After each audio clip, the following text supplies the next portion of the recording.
everybody doing today? Back again with another video for you guys and gals. So, once again, we are testing out the stabilization of the Neewer R rig. This time, the device that we're using is the Moto X Pure Edition. So, the video you guys are seeing right now is from the 21 megapixel rear facing camera on the Moto X Pure Edition. So we're going to go ahead and run through the usual tests. We're going to do some pans, we're going to do some focus tests, we're going to do some exposure tests, some zoom tests, so on and so forth. Keep in mind, the key thing that I need you guys and gals to focus on today is how is the stabilization of the device, of the footage inside of the Neewer R rig. So without further ado, let's get started. So firstly, we're going to do some pans. We're going to pan from here all the way around to right here and back. We're going to do this 3 times. So that was 1. Here's number 2.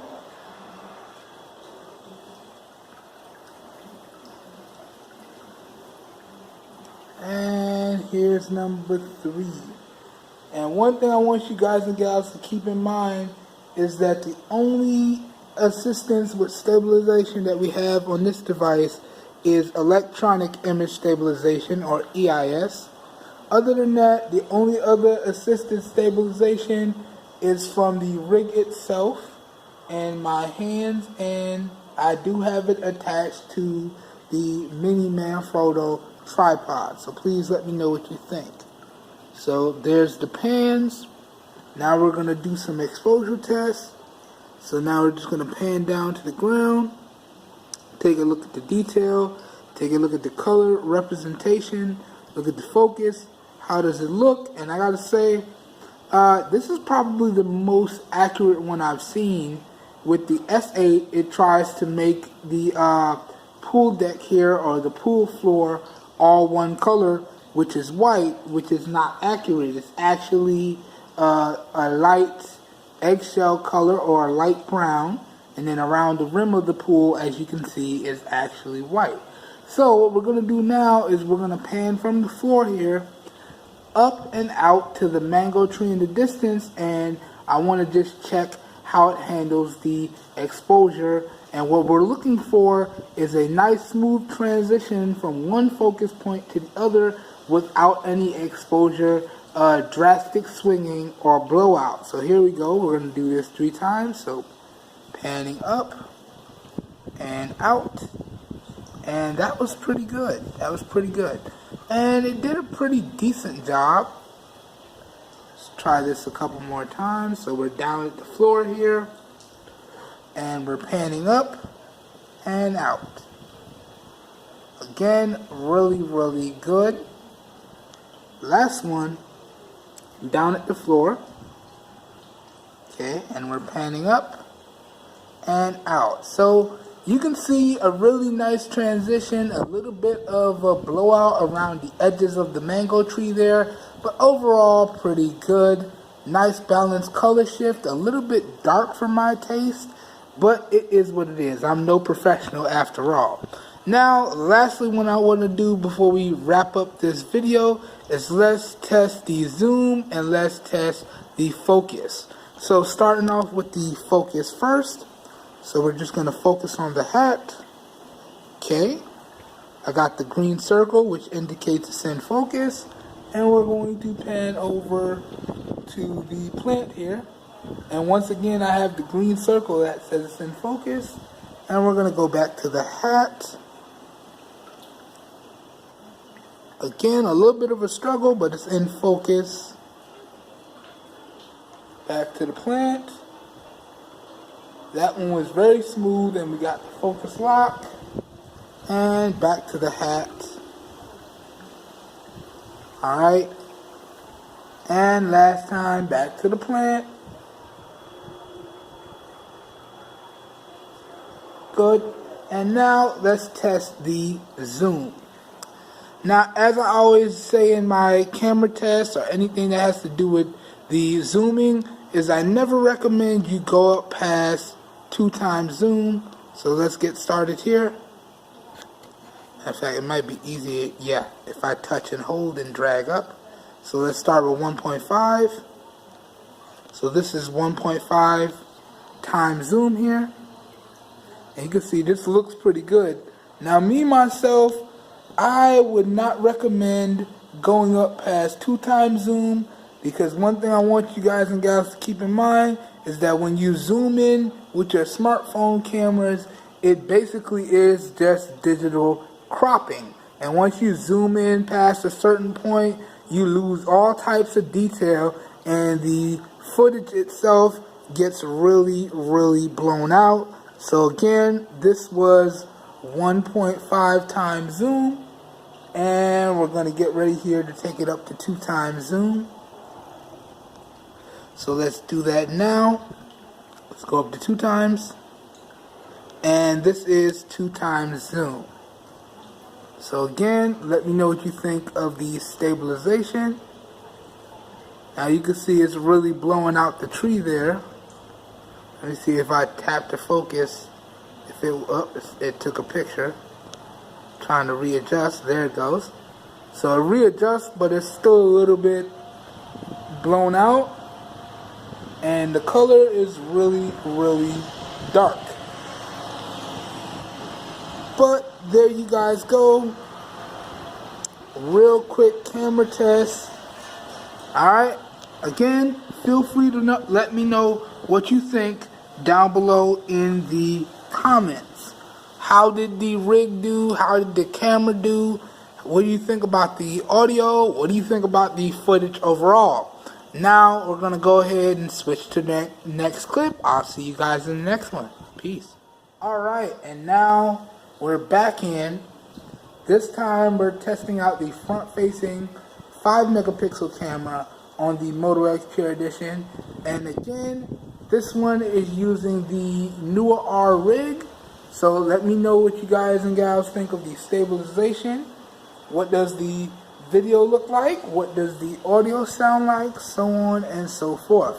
And one thing that I forgot to mention is that when you use the stock Moto camera app on the Moto X Pure Edition, you are stuck with 1080p video and up. So you got 1080p 30, then you got 4K 30, and then you have 720p 120 frames per second slow motion on the front and the rear. So these two clips were actually done in 1080p, but because I can only play back in 720p, when I export them, they're going to get downsampled to 720p. So I just wanted to point that out. And you know what? We're not going to make this video any longer. Let me know what you guys and gals think, and I'll catch you in the next one. Peace, everybody. Alright. How's everybody doing today? And we are back in. So what I have for everyone right here is the final stabilization test using the Neewer R rig. This time, the device that we have in the rig is the Samsung Note 3, and this is the rear-facing 13 megapixel camera from the Samsung Note 3, and this video is being recorded in 720p. So we're gonna run through the usual. We're gonna do some pans, we're gonna do some focus tests, we're gonna do some exposure tests, and then we'll wrap this bad boy up. So real quickly, we're just gonna start from the center here. So we're centered up, and what we're gonna do is we're gonna come over here. Matter of fact, let me make sure that's focused up because it's kind of dark. Yeah, it's just a dark video. We're gonna start from here, and we're gonna pan all the way through to right there. And it just is an extremely dark video. These cameras just overall are very dark. Alright, so I apologize if you can't see much. Now it is late afternoon, but it's definitely not as dark as the camera is making it seem. And times. So that's 1.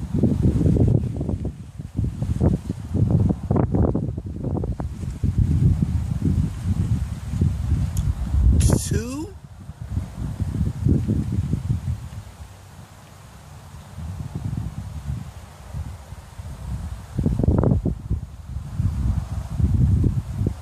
And 3.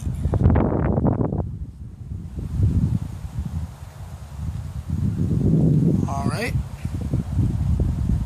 So that's the pans right there. And keep in mind, what we're testing here is just the stabilization in combination with the Neewer rig. Alright. So next, what I want to do is I just want to check the focus. So we're going to tap the focus on this tree right here, and it has a lock. Then we're going to just come to this tree right here, and it has a lock. Alright, and then we're just going to go back and forth. The focus seems to be very quick. I'm not liking how dark the video is, however. I wonder if there's a way for me to adjust that. Nope, that's zoom. Okay, so if I zoom in, the picture does get brighter. But, so y'all will see the picture change in a second here. So, one more time, we're going to check the focus. Boom. Focused up, locked pretty quickly. Samsung is known for having some really, really fast focus. And you know, it doesn't really matter which Samsung device you have. They pretty much all have some really quick focus. Alright, so that pretty much covers the focus. Now let's go ahead and check the exposure here. So we're just going to pan down to the ground. And there we go. Now we get an accurate lighting of the scene. So now we're panned down to the ground. We're focused on the grass here. And what we're going to do is, I'm just going to pan up and out to that blue car in the distance on the other side of the yard here. And what we're looking for again is aggressive exposure shifting or blowout. What we want to see is a nice smooth transition from one focal point to the other with minimal blowout. So here we go. Let's see what happens. So we're panning up and we're panning out. I don't know how much I like that. It is what it is. Let me know what you guys and gals think down below in the comments. Let's do this 3 times. So that was number 1. Here we go with number 2. Yeah. See, it blows out a little bit, but then it kind of gets super dark to cover it up. So here we go with number 3. And again, more of the same. Boom. Alright, so that was a real quick exposure test. Now let's get to checking the zoom. And as I always say in my videos, I never recommend going over 2 times zoom. So let's start at 1.5. So this is 1.5 zoom. And the reason why I don't recommend going over 2 times zoom is because this is just, for all intent and purposes, digital cropping, guys and gals. And once you crop in past a certain point, you lose all types of detail. And man, this footage is still pretty dark. I kind of don't like that here. But see, this is in the shade. Why isn't the shade lighter than out in the yard? That doesn't make any sense to me. I don't know how to feel about that. Alright, but this is 1.5 times zoom. Now let's take it up to 2 times zoom, and then we're going to wrap the video up. So, there, 2 times zoom right there. Boom. Alright, and this is 2 times zoom. I gotta say, once the camera can get the lighting right, it actually looks pretty good. And you know, this camera on this device is not retired. I actually use this device still when I do my fit and sound demo testing, because this device gives you the ability to use the front and rear cameras simultaneously. And that's really, really good for fit and sound demos, because not only can it let me demonstrate how a particular pair of Bluetooth headphones fits on my head, but you guys can also see my genuine reactions as I go through those demonstrations for you guys. So you really do get a sense of how I feel about a Bluetooth pair of headphones. And that's the one thing I like about Samsung devices, is that they let you use that dual camera capture. Now I'm kind of bummed out about the S8, because the S8 only lets you record in that dual capture mode for 5 minutes, whereas on the Note 3 here, it lets you record in that dual capture mode for about 10 minutes. So either way, it's a little short, but I'll take 10 minutes over 5 minutes any day. Anywho, this was 2 times Zoom, and you know, I think that about does it. Let's wrap this video up. So I'll catch you guys in 1 second, guys and gals, in 1 second. We're gonna swap it around to the front facing camera, and we're gonna bring this video to a close. Alright, see you in a second, guys. Okay, and here we are. This time we're using the front facing camera on the Samsung Galaxy Note 3. And again, we're testing out the stabilization of the Neewer R rig here. So as I pan around, let me know how stable is the footage, how good does the overall footage look like, you know, how good is the audio, how good is the overall footage. Let me know down below in the comments. Alright, and you know, through this series of videos, I really did get a sense of how much I like this camera rig. Now, this is the last one in the series. Now, I'll probably edit the first 2 to the review and then bring this out separately, but I'll have links to everything demoing this Neewer R rig link down below in the comments, as well as links to all the video production equipment that I use. So if y'all want to check out some of that video production equipment and pick up some things for yourselves, all the links to that stuff will be linked down below in the comments. And if I do find a really good price on Amazon, there will be Amazon affiliate links down below in the comments as well. So if you use those links, I promise you guys the price will not change. But any purchase y'all make through those links do go towards helping the channel out. Okay? Anyways, that being said, I really, really enjoyed this rig, and I think it's going to make a perfect addition to my production equipment. Between this and my mic and my mini tripods, I think we're good to go. I think the only thing that I'm looking for now is like a decent boom microphone that I can put onto this rig. This way I get some really, really good audio. Because you know, I've gotten a few complaints about the audio on some of my devices not being as good. So, you know, I want to provide for you guys the best content that I'm capable of doing. So the next logical step to that is trying to pick up a pretty good boom mic or something that I can mount to the top of this rig. But yeah, don't really want to make this too much longer. If you enjoyed the content, please help your boy out and give the video a thumbs up.